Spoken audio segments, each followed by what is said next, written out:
Bihari style कीमा कढ़ाई सिर्फ नाम की ही नहीं बल्कि असल और मुनफरिद बिहारी टेस्ट वाली कीमा कढ़ाई बनाने के लिए हमने इसमें कौन कौन से स्पाइसेस लाजमी शामिल करने हैं और कितनी कितनी क्वांटिटी में। इसके अलावा इसको बनाने का सही तरीका क्या है, ये सब कुछ आपको मिलेगा आज की इस वीडियो में।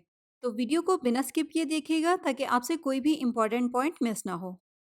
अस्सलाम वालेकुम, मैं हूं Sadia Uzair. Welcome back to Sadia Uzair's kitchen. Video को लाइक शेयर और मेरे यूट्यूब चैनल को सब्सक्राइब भी ज़रूर कीजिएगा क्योंकि आपको मिलेंगे मेरे चैनल पर इस तरह की बहुत सारी मज़े मज़े की नई नई क्रिएटिव और ऑथेंटिक रेसिपीज़। बिस्मिल्लाहिर्रहमानिर्रहीम। तो इस कढ़ाई को बनाने के लिए यहाँ पर मैंने लिया है 700 ग्राम कीमा। ये बीफ है, आप चाहे तो आप मटन का कीमा भी ले सकते हैं। अब सबसे पहले हमने कीमे को मैरिनेट करने के लिए इसमें स्पाइसेस ऐड करने हैं और इन्हीं स्पाइसेस के कम्बिनेशन की वजह से बनाने का तरीका भी ज़ाहिर है थोड़ा सा मुनफरिद है, लेकिन स्पाइसेस के कम्बिनेशन की वजह से बिहारी कीमा कढ़ाई का जो टेस्ट है वो आम कढ़ाई से टोटली डिफरेंट हो जाता है। तो जैसे कि मैंने आपको बताया है कि ये 700 ग्राम कीमा है और इस हिसाब से सबसे पहले हम इसमें शामिल करेंगे 1.5 कप गाढ़ा थिक दही, जिसको इस तरह से अच्छी तरह से फेंट कर शामिल करेंगे। 1.5 खाने का चम्मच शामिल करेंगे इसमें कच्चे पपीते का पेस्ट, जो कि गोश्त को गलाने के काम आता है।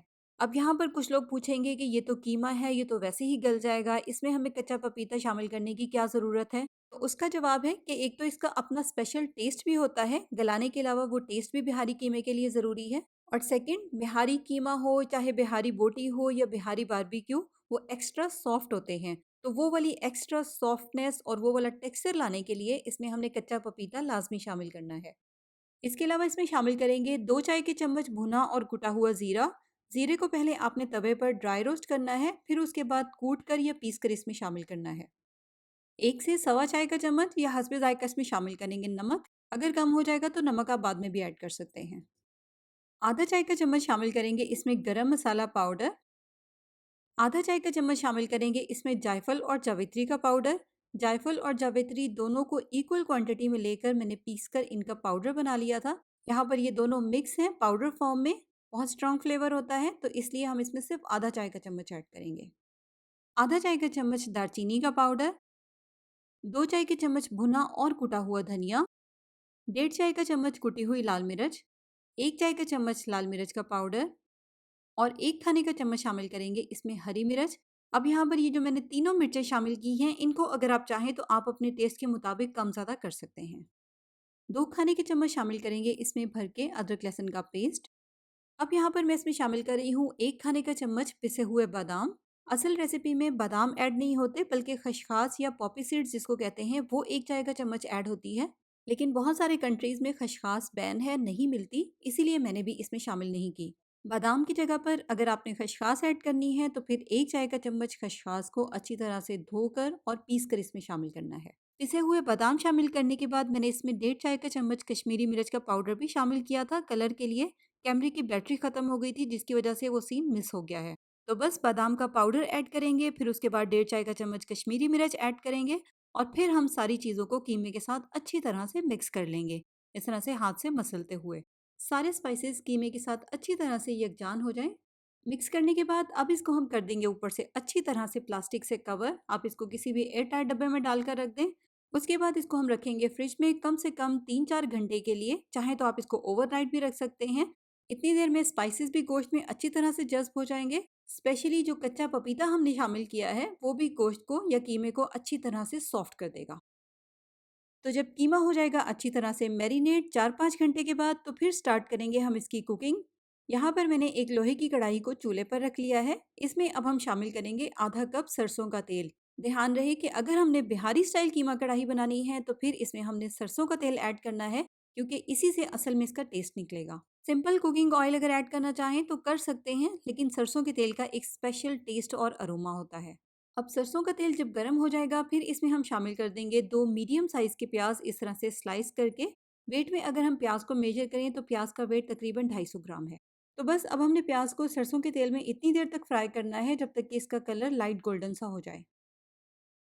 देखें, जब प्याज का कलर इस तरह से लाइट गोल्डन सा हो जाएगा तो फिर हमने इसमें शामिल करने हैं टमाटर। कढ़ाई है तो इसलिए इसमें टमाटर जो है वो थोड़ी सी ज़्यादा क्वांटिटी में ऐड होते हैं। यहाँ पर मैंने 4 मीडियम साइज़ के टमाटरों को इसमें रफली चॉप करके ऐड किया है। टमाटर शामिल करने के बाद एक बार प्याज के साथ इनको अच्छी तरह से मिक्स कर लें।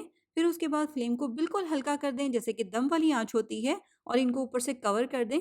कवर करके इनको 10-15 मिनट के लिए इसी तरह से दम वाली आँच पर पकने दें ताकि टमाटर थोड़े से सॉफ्ट हो जाएँ। 10-15 मिनट तक हल्की आँच पर पकाने के बाद आप देखें टमाटर इस तरह से सॉफ्ट हो जाएँगे। उसके बाद इस तरह से एक फ्लैट चम्मच की मदद से पैन में ही इनको मैश कर लेंगे। टमाटरों को अच्छी तरह से मैश कर लेने के बाद अब इसमें हम मैरिनेट किया हुआ कीमा शामिल कर देंगे। यहाँ पर मैंने कीमे को तकरीबन 4 घंटे के लिए फ्रिज में रखा था। जितनी ज़्यादा देर के लिए आप कीमे को मैरिनेट करेंगे, इसको पकाने में उतना ही कम टाइम लगेगा। इसमें हमने कच्चा पपीता शामिल किया है। अगर आप इसको 4-5 घंटे के लिए मैरिनेट करेंगे, तो फिर कच्चा पपीता अपना काम सही से करेगा और गोश्त को सॉफ्ट कर देगा। तो बस कीमा शामिल करने के बाद अब हमने 4-5 मिनट तक कीमे को अच्छी तरह से भूनना है। तो कीमे को भूनते हुए तकरीबन 4 से 5 मिनट हो गए हैं। अब हमने इसमें 1 कप गर्म पानी शामिल करना है, उबलता हुआ। ठंडा पानी आपने इसमें ऐड नहीं करना। कुकिंग के दौरान हमें ठंडा पानी शामिल नहीं करना चाहिए। गोश्त का जो कुकिंग प्रोसेस है वो डिस्टर्ब होता है। पानी शामिल करके इसको मैंने अच्छी तरह से मिक्स कर दिया है। गर्म पानी ऐड किया है इसलिए आप देखें ये फ़ौरन ही पकने लग गया है। अब इसके नीचे फ्लेम को बिल्कुल हल्का कर देंगे और इसको कवर कर देंगे। कवर करके हल्की आंच पर इसको इतनी देर तक पकने देंगे जब तक कि कीमा अच्छी तरह से सॉफ्ट हो जाए। यहाँ पर मैंने कीमे को हल्की आंच पर 30 से 35 मिनट के लिए पकाया है।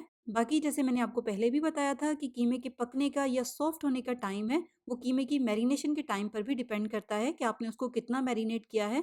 जितना ज़्यादा मैरिनेट करेंगे, कीमा उतना ही जल्दी पक जाएगा।